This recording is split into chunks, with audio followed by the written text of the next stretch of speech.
साल 2075 पूरी दुनिया एक ऐसी मुसीबत से गुजर रही है जिसकी किसी ने कभी कल्पना भी नहीं की थी। धरती पर पानी लगभग खत्म होने के कगार पर पहुंच चुका है। अब हालात ऐसे है कि हर इंसान को उसकी हैसियत के हिसाब से पीने का पानी दिया जाता है। जिसका लेवल जितना ऊंचा उसे उतना ज्यादा साफ पानी मिलता। ऐसे में गरीब लोग सिर्फ जीने भर के लिए संघर्ष कर रहे हैं। इसी दौरान सरकार की नजर चांद पर मिले एक रहस्यमय तरल पदार्थ पर पड़ती है जिसे बाद में मून वाटर कहा जाता है। पहली नजर में यह इंसानों के लिए उम्मीद की किरण लगती है, लेकिन इसकी सबसे खतरनाक बात यह है कि जैसे ही यह किसी जीवित शरीर या खून के संपर्क में आता है तो यह अनियंत्रित तरीके से बढ़ने लगता है। इसी मून वाटर पर रिसर्च करने के लिए चांद पर बोई स्टेशन बनाया गया था। वहाँ कई वैज्ञानिक काम कर रहे थे, लेकिन अचानक एक भयानक हादसा हुआ और पूरे स्टेशन से संपर्क टूट गया। वहाँ मौजूद लगभग सभी लोगों की मौत हो गई। इसके बाद उस बेस को हमेशा के लिए बंद कर दिया गया। 5 साल बीत चुके हैं। अब सरकार ने फैसला किया है कि बेस पूरी तरह बंद होने से पहले वहाँ रखे जरूरी सैंपल वापस लाए जाए। इस मिशन की कमान संभाल रहे कैप्टन हान और टीम में एक और खास सदस्य शामिल होता है जिसका नाम होता है सोंग जियान। पहले वो एस्ट्रोबायोलॉजी से जुड़ी थी, लेकिन अब जानवरों के व्यवहार पर रिसर्च करती है। वैसे तो सोंग जियान इस मिशन में आने के लिए तैयार नहीं थी, लेकिन जैसे ही उसे पता चलता है कि यही वही बोई स्टेशन है जहाँ 5 साल पहले उनकी बड़ी बहन चीफ साइंटिस्ट सोंग वॉन की मौत हुई थी, तो वह तुरंत इस मिशन का हिस्सा बनने का फैसला करती है। उनके मन में सिर्फ एक सवाल है, आखिर उस दिन वहाँ पर हुआ क्या था। मिशन शुरू होने से पहले टीम को साफ निर्देश दिए जाते हैं कि उनके पास चांद पर उतरने के बाद सिर्फ 24 घंटे होंगे। जिस सैंपल को लाना है उसे हर समय बेहद कम तापमान में रखना होगा। अगर जरा सी भी गलती हुई तो पूरा मिशन खत्म हो सकता है। सभी लोग स्पेसक्राफ्ट से सवार होकर चांद की तरफ रवाना हो जाते हैं, लेकिन रास्ते में पहली परेशानी सामने आ जाती है। चांद की कक्षा में पहुंचते ही एक अजीब तरह की कॉस्मिक बारिश शुरू हो जाती है, जिससे उनका पृथ्वी से संपर्क पूरी तरह टूट जाता है। टीम इंतजार करना चाहती है, लेकिन तभी स्पेसक्राफ्ट जोर जोर से हिलने लगता है। लैंडिंग गियर में खराबी आने लगती है और अगर देर की जाती तो पूरा जहाज ही फट सकता था। ऐसे में कैप्टन हान बिना समय गवाए इमरजेंसी लैंडिंग का फैसला लेते हैं। लैंडिंग तो हो जाती है, लेकिन बहुत ही खराब तरीके से। जहाज चट्टानों के किनारे अटक जाता है। तभी ऊपर रखा एक भारी कंटेनर गिरकर सामने का शीशा तोड़ देता है और डॉक्टर सोंग जियान लगभग खाई में गिरने ही वाले होते हैं, लेकिन आखिरी पल कैप्टन हान उनका हाथ पकड़ लेते और उनकी जान बचा लेते। हालांकि उस हादसे में उनका सैटेलाइट कम्युनिकेशन सिस्टम पूरी तरह से टूट जाता है। अब उनका पृथ्वी से कोई संपर्क नहीं बचता। जिस लैंडिंग मॉड्यूल से वे आए थे वह भी गहरी खाई में गिर जाता है। अब वापसी का रास्ता भी आसान नहीं रहा। सबसे बड़ी दिक्कत यह है कि बोई स्टेशन अभी भी करीब 7 किलोमीटर दूर है। ऊपर से कैप्टन हान खुद इस दुर्घटना में घायल हो चुके हैं। उनकी पसलियों में चोट लगी है और सांस लेने में भी परेशानी हो रही है। फिर भी मिशन रोकने का सवाल ही नहीं था। पूरी टीम अपनी बची हुई ऑक्सीजन के सहारे तेजी से स्टेशन की तरफ बढ़ती है और आखिरी सेकंड में वहां पहुंचने में सफल हो जाती है। अंदर पहुंचते ही सबसे पहले वे लाइफ सपोर्ट सिस्टम चालू करते हैं और स्टेशन को फिर से सक्रिय बनाते हैं। कुछ देर बाद वहां का माहौल सामान्य हो जाता है और सभी अपने भारी स्पेस हेलमेट उतार देते हैं, लेकिन तभी उनकी नजर सामने पड़ी पहली लाश पर जाती है। सबसे अजीब बात यह थी कि उस शव के ऊपर पानी जैसा एक चिपचिपा बुलबुला चिपका हुआ था। जांच करने पर ऐसा लगता है कि उस इंसान की मौत डूबने से हुई है। अब सोचने वाली बात यह थी, चांद पर बने इस सूखे स्टेशन में कोई इंसान डूब कैसे सकता है। सरकार ने तो सिर्फ रेडिएशन लीक होने की कहानी सुनाई थी, लेकिन यहाँ जो दिखाई दे रहा था वह बिल्कुल अलग था। डॉक्टर सोंग जियान पोस्टमार्टम करने की बात कहती है, लेकिन कैप्टन हान पहले मिशन पूरा करना जरूरी समझते हैं। उसके बाद टीम कंट्रोल रूम पहुँच जाती है और पूरे स्टेशन की बिजली दोबारा चालू कर देते, लेकिन कम्युनिकेशन अभी भी काम नहीं कर रहा। लेकिन बाकी सभी सिस्टम सामान्य हो चुके। इसी दौरान उन्हें स्टेशन का ब्लूप्रिंट मिलता है। उसमें कुछ हिस्से लाल रंग से मार्क किए गए थे, जहां सिर्फ लेवल 1 क्लियरेंस वाले लोगों को जाने की अनुमति थी। हैरानी की बात यह थी कि सरकार ने जिन जगहों को कंटेमिनेशन जोन बताया था वह असल में सीक्रेट एरिया निकले। अब उनका शक और भी गहरा हो जाता है कि सरकार उनसे बहुत कुछ छुपा रही है। लेकिन समय कम होने की वजह से कैप्टन हान पूरी टीम को अलग अलग होकर सैंपल खोजने का आदेश देता है। डॉक्टर सोंग जियान अपनी बहन की लोकेशन पता लगाने की कोशिश करती है, लेकिन 5 साल से सिस्टम बंद होने की वजह से पहचान वाला नेटवर्क काम ही नहीं करता। इसी बीच टीम के कुछ सदस्य एक बंद वेयरहाउस खोलते और अंदर का नजारा देखकर सबके होश उड़ जाते। वहाँ पर एक दो नहीं बल्कि कई वैज्ञानिकों की लाशें पड़ी थी। सबके शरीर बता रहे थे कि मरने से पहले उन्होंने बाहर निकलने की पूरी कोशिश की थी। सरकारी रिपोर्ट कहती थी कि हादसे से पहले ही उनकी मौत हो गई थी, लेकिन यहाँ पर साफ दिखाई दे रहा था कि उन्हें जिंदा अंदर बंद किया गया था। और सबसे डरावनी बात, इन सबकी मौत भी डूबने से हुई थी। अब सवाल सिर्फ इतना नहीं था कि यहाँ क्या हुआ था, बल्कि यह था कि आखिर इतना पानी आया कहाँ से। उधर डॉक्टर सोंग जियान एक और वेयर हाउस की तरफ जाती है, तभी उसे वहाँ पर किसी अनजान जीव होने का संकेत मिलता है। इससे पहले कि वह कुछ समझ पाते, टीम का सदस्य सुचान गलती से एक शव को छू लेता है। शव पर मौजूद मून ऑटर के बेहद छोटे कण उसकी आंखों में चले जाते।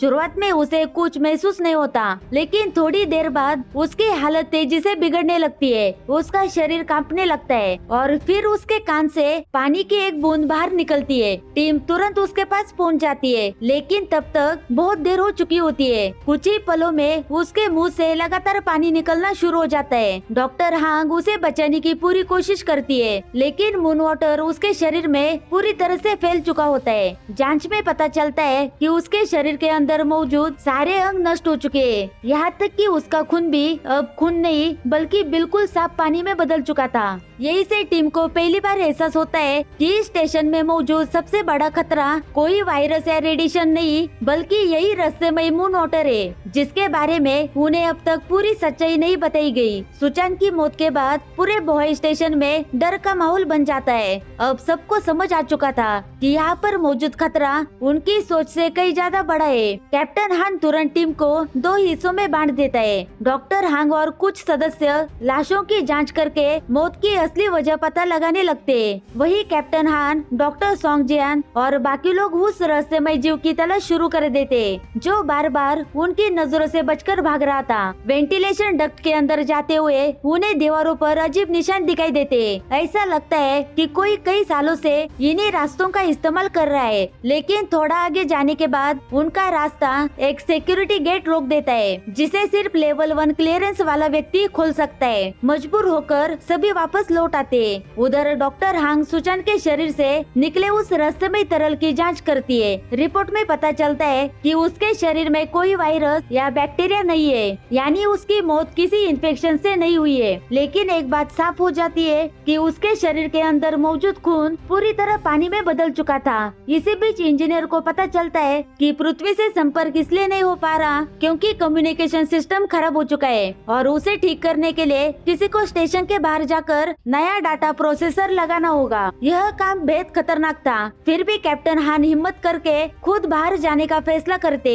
करीब 100 मीटर गहरी खाई में रस्सी के सहारे उतरते समय अचानक खराब पड़ी एलिवेटर अपने आप चालू हो जाती है और तेज रफ्तार से ऊपर आने लगती है। कैप्टन हान किसी तरह खुद को बचा लेते, लेकिन अगली पल पूरी एलिवेटर टूटकर नीचे गिर जाती है। फिर भी वो हार नहीं मानते। बहुत कम बचे ऑक्सीजन के बावजूद वह कम्युनिकेशन सिस्टम तक पहुंच जाते और उसे सफलतापूर्वक रिपेयर कर देते। ऑक्सीजन लगभग खत्म हो जाती है और वह बेहोश होकर गिर पड़ते, लेकिन उनके साथी समय रहते उन्हें वापस अंदर ले आते। सिस्टम ठीक होने के बाद भी पृथ्वी से संपर्क नहीं हो पाता। उसी समय उन्हें एक पुरानी कम्युनिकेशन डिवाइस से सिग्नल मिलता है। जांच करने पर पता चलता है कि यह डिवाइस टीम के सदस्य लीची का था। अब एक बड़ा राज सामने आता है। लीची इस मिशन का वफादार सदस्य नहीं था, वह चोरी छुपे RX ऑर्गेनाइजेशन के लिए काम कर रहा था, यानी इस मिशन में एक जासूस मौजूद था। कैप्टन हान किसी तरह डायरेक्टर चोई से संपर्क करता है और पूरी बात बता देते, लेकिन डायरेक्टर चोई लीची के बारे में अनजान बनने की कोशिश करते। जब कैप्टन हान बेस के अंदर किसी सर्वाइवर के होने की बात बताते, तब भी डायरेक्टर चोई ज्यादा हैरान नहीं होते। उनकी यही प्रतिक्रिया सभी को शक में डाल देती है। इसी बीच डॉक्टर सोंग जियान एक बहुत बड़ा सच पता लगाते। वह अपने हथेली पर हल्का सा कट लगाकर अपना खून मून वाटर के सैंपल के संपर्क में लाती है और अगली पल वह तरल तेजी से बढ़ने लगता है। तभी उन्हें समझ आता है कि सुचान की मौत आखिर कैसे हुई थी। मून वाटर जब किसी इंसान के शरीर में पहुंचता है तो वह लगातार बढ़ता रहता है और तब तक नहीं रुकता जब तक उस इंसान की सांस पूरी तरह बंद न हो जाए। यानी यही वह असली वजह थी जिसने 5 साल पहले पूरे बॉय स्टेशन को तबाह कर दिया था। अब कैप्टन हन भी सारी सच्चाई बता देते। वह कहते कि कई साल पहले इंसानों ने चांद पर यही मून वाटर खोजा था। उम्मीद थी कि इससे धरती का जल संकट खत्म हो जाएगा, लेकिन इसकी असली सच्चाई सरकार ने दुनिया से छुपा कर रखी। इसके बाद पूरी टीम लेवल 1 डाटाबेस तक पहुंच जाती है। वही उन्हें एक गुप्त दरवाजा मिलता है। दरवाजा खुलते ही सबके सामने एक विशाल हरी संरचना दिखाई देती है। पास में एक टूटी हुई सैंपल बोतल भी पड़ी थी। सिर्फ उस छोटी सी बोतल से निकला मून वाटर इतना फैल चुका था कि उसने पूरे कमरे को अपनी गिरफ्त में ले लिया था। अब सबको समझ आ जाता है कि अगर यह चीज बिना नियंत्रण के धरती पर पहुंच गई तो पूरी दुनिया तबाह हो सकती है। लेकिन जैसे ही टीम बचा हुआ सैंपल लेने की कोशिश करती है, अचानक बिजली जैसी रफ्तार से एक छोटी लड़की वहाँ पर दिखाई देती है। कोई कुछ समझ पाता उससे पहले ही वह टीम के एक सदस्य पर हमला कर देती है और उसका हाथ बुरी तरह घायल हो जाता है। घबराकर एक सदस्य उस लड़की पर गोली चला देता है। गोली लगते ही मून वाटर का एक सैंपल टूट जाता है और लड़की उसी अफरा तफरी का फायदा उठाकर वहाँ से भाग जाती है। सभी लोग किसी तरह बाकी सैंपल बचाकर वहाँ से निकलते हैं। इस दौरान एक सदस्य की मौत हो जाती है और दूसरा गंभीर रूप से घायल हो जाता है। अब डॉक्टर सोंग जियान उस लड़की के व्यवहार को ध्यान से याद करती है। उन्हें महसूस होता है कि उसने किसी पर बेवजह हमला नहीं किया। असल में वह सिर्फ मून वाटर की रक्षा कर रही थी। यानी वह कोई खूंखार राक्षस नहीं बल्कि किसी खास वजह से उस सैंपल की सुरक्षा कर रही थी। इसी दौरान डायरेक्टर चोई से दोबारा संपर्क होता है। वह साफ आदेश देते हैं कि किसी भी हालत में मून वाटर सुरक्षित रहना चाहिए और अगर जरूरत पड़े तो उस लड़की को भी मार दिया जाए। लेकिन अगली पल एक ऐसी बात सामने आती है जिससे पूरा मामला बदल जाता है। डायरेक्टर चोई के पास रखी एक पुरानी तस्वीर दिखाई देती है और उस तस्वीर में वही रहस्यमय लड़की उनके साथ खड़ी होती है। यानी डायरेक्टर चोई उसे पहले से ही जानता था, लेकिन पूरी टीम से यह सच लगातार छुपा रहे थे। यही से साफ हो जाता है कि बोहई स्टेशन का रहस्य सिर्फ मून वाटर तक सीमित नहीं है, बल्कि उस छोटी लड़की का अतीत भी इस पूरी कहानी की सबसे बड़ी कड़ी बनने वाला है। अब पूरी टीम का ध्यान उस रहस्यमय लड़की पर था। कैप्टन हान चाहते थे कि उसे जिंदा पकड़ा जाए, जबकि डॉक्टर सोंग जियान का मानना था कि पहले उसके बारे में सच्चाई जानना ज्यादा जरूरी है। दोनों दोबारा सीक्रेट डाटाबेस में पहुंच जाते, लेकिन वहां पहुंचकर उनके पैरों तले जमीन खिसक जाती है। मून वाटर से जुड़ी लगभग सारी फाइलें पहले डिलीट की जा चुकी थी। ऐसा लग रहा था कि किसी ने जानबूझकर इस पूरे प्रोजेक्ट का सच दुनिया से छुपा दिया हो। इसी बीच टीम का इंजीनियर भी अपना असली चेहरा दिखा देता है। वह भी आरएक्स ऑर्गेनाइजेशन का एजेंट निकलता है। उसका मकसद सिर्फ मून वाटर चुराना नहीं था, बल्कि जरूरत पड़ने पर पूरी टीम को खत्म करना भी था।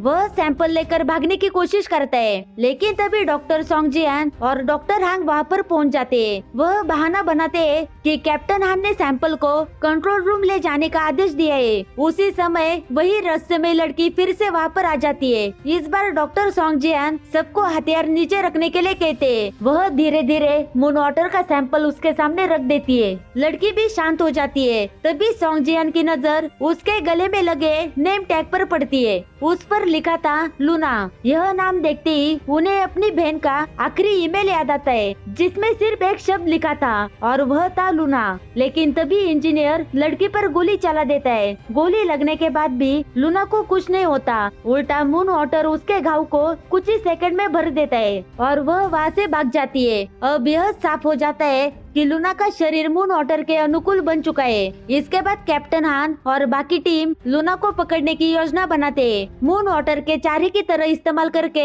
वे उसे गेट तक ले आते। वहाँ पर उसका पैर फंस जाता है और कैप्टन हान उसे बेहोशी का इंजेक्शन दे देते। लेकिन इसी दौरान एक और बड़ा हादसा हो जाता है। इंजीनियर मौका देकर मून वाटर चुरा लेता है। और एक साथी की गोली मारकर हत्या कर देता है। फिर पूरे स्टेशन के कई रास्ते बंद करता है। होश में आते ही लूना भी वहाँ से भाग जाती है। डॉक्टर सॉन्ग जियान उसका पीछा करते करते एक कमरे तक पहुँच जाती है। यह कमरा कभी उनकी बहन सॉन्ग वॉन का हुआ करता था। यहीं पर उन्हें एक हार्ड ड्राइव मिलती है। पता चलता है कि बोई स्टेशन पर सिर्फ मून वाटर की रिसर्च नहीं हो रही थी, सरकार के दबाव में वैज्ञानिकों ने इंसानों पर भी प्रयोग शुरू कर दिए थे। लूना कोई सामान्य लड़की नहीं थी, वह मून वाटर एक्सपेरिमेंट के लिए तैयार किए गए कई क्लोन में से सिर्फ एक थी जो जिंदा बच गई। इतना ही नहीं, लूना को डॉक्टर सॉन्ग जियान की बहन सॉन्ग वॉन के डीएनए से तैयार किया गया था, यानी लूना का उनकी बहन से सीधा संबंध था। उधर कैप्टन हान को भी यकीन हो जाता है कि इंजीनियर ही पूरी टीम के खिलाफ काम कर रहा था। इसी बीच इंजीनियर मून वाटर का कंटेनर खोल देता है। अब मून वाटर पूरे स्टेशन में तेजी से फैलने लगता है। हालात हर मिनट बदतर होते जा रहे थे। डॉक्टर सॉन्ग जियान सबको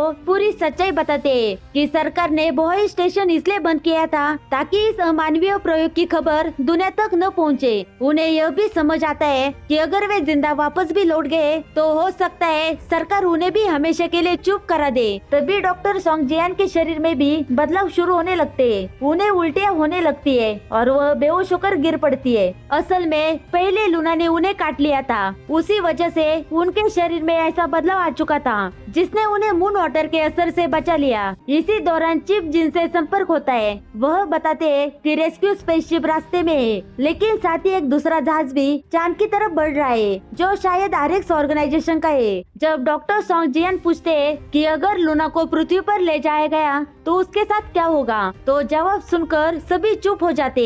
चिप जिन साफ कहते हैं कि लूना को फिर से लैब में कैद करके उसके ऊपर दोबारा प्रयोग किए जाएंगे। यही डॉक्टर सॉन्ग जियान फैसला करती है कि वह लूना को किसी भी कीमत पर सरकार के हाथ नहीं लगने देगी। वही दूसरी तरफ कैप्टन हान की मजबूरी अलग थी। उन्हें उम्मीद थी कि मून वाटर उनकी बीमार बेटी की जान बचा सकता है। एक तरफ पूरी इंसानियत का भविष्य था और दूसरी तरफ एक पिता की अपनी बेटी को बचाने की आखिरी उम्मीद। इसी बीच उनका सामना आखिरी बार इंजीनियर से होता है। अब वह खुद भी मून वाटर के असर से अपना मानसिक संतुलन खो चुका होता है। मरने से पहले वह कबूल करता है कि 5 साल पहले सरकार ने बचाव दल नहीं भेजा था, बल्कि ऐसे लोग भेजे थे जिनका काम था बोई स्टेशन पर मौजूद सभी गवाहों को खत्म करना, यानी पूरी सच्चाई शुरू से ही दबा दी गई थी। कुछ ही देर में मून वाटर पूरे स्टेशन को डुबोने लगता है। बाहर निकलने का सिर्फ एक ही रास्ता बचता है, लेकिन मेन गेट सिर्फ अंदर से मैन्युअली बंद किया जा सकता था। मतलब अगर कोई एक इंसान पीछे नहीं रुकता